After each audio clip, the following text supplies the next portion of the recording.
राजस्थान में सड़क और इंफ्रास्ट्रक्चर विकास को लेकर एक बेहद बड़ी और महत्वाकांक्षी परियोजना जल्द शुरू होने जा रही है।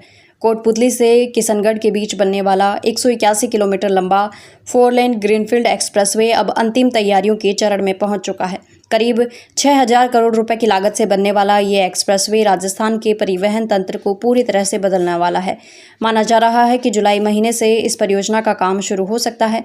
ये एक्सप्रेसवे केवल एक सड़क परियोजना नहीं बल्कि राजस्थान के विकास की नई जीवन रेखा माना जा रहा है। इस हाईटेक एक्सप्रेसवे पर वाहन 120 किलोमीटर प्रति घंटे की रफ्तार से दौड़ सकेंगे। इसका सबसे बड़ा फायदा ये होगा कि कोटपुतली से किशनगढ़ तक का सफर जो वर्तमान में कई घंटों में पूरा होता था, अब महज 2 घंटे में पूरा किया जा सकेगा। इससे समय की बचत होगी और ईंधन खर्च भी कम होगा। परियोजना के तहत जयपुर जिले के 50 राजस्व गांवों की करीब 2200 हेक्टेयर भूमि का अधिग्रहण किया जाएगा। प्रशासन ने अधिकारियों को भूमि अधिग्रहण की प्रक्रिया तय समय सीमा में पूरी करने के निर्देश दिए हैं। इस परियोजना से हजारों लोगों को रोजगार के अवसर भी मिलने की उम्मीद है। सुरक्षा को ध्यान में रखते हुए इस एक्सप्रेसवे पर ट्रैक्टर, 2 व्हीलर और 3 व्हीलर जैसे धीमी गति वाले वाहनों के प्रवेश पर पूरी तरह से प्रतिबंधित रहेगा।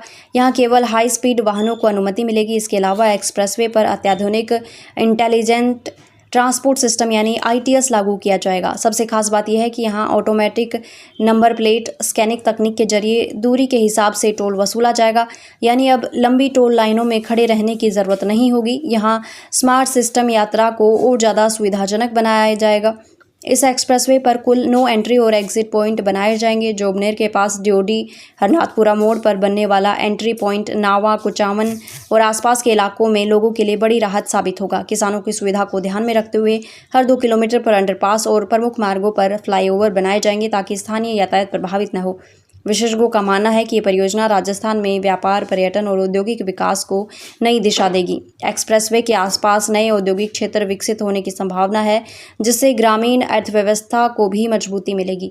अगर ये परियोजना तय समय पर पूरी होती है तो राजस्थान देश के उन राज्यों में शामिल होगा जहां विश्व स्तरीय सड़क नेटवर्क तेजी से विकसित हो रहा है। आने वाले समय में ये एक्सप्रेसवे जयपुर और अजमेर क्षेत्र की तस्वीर बदल सकता है।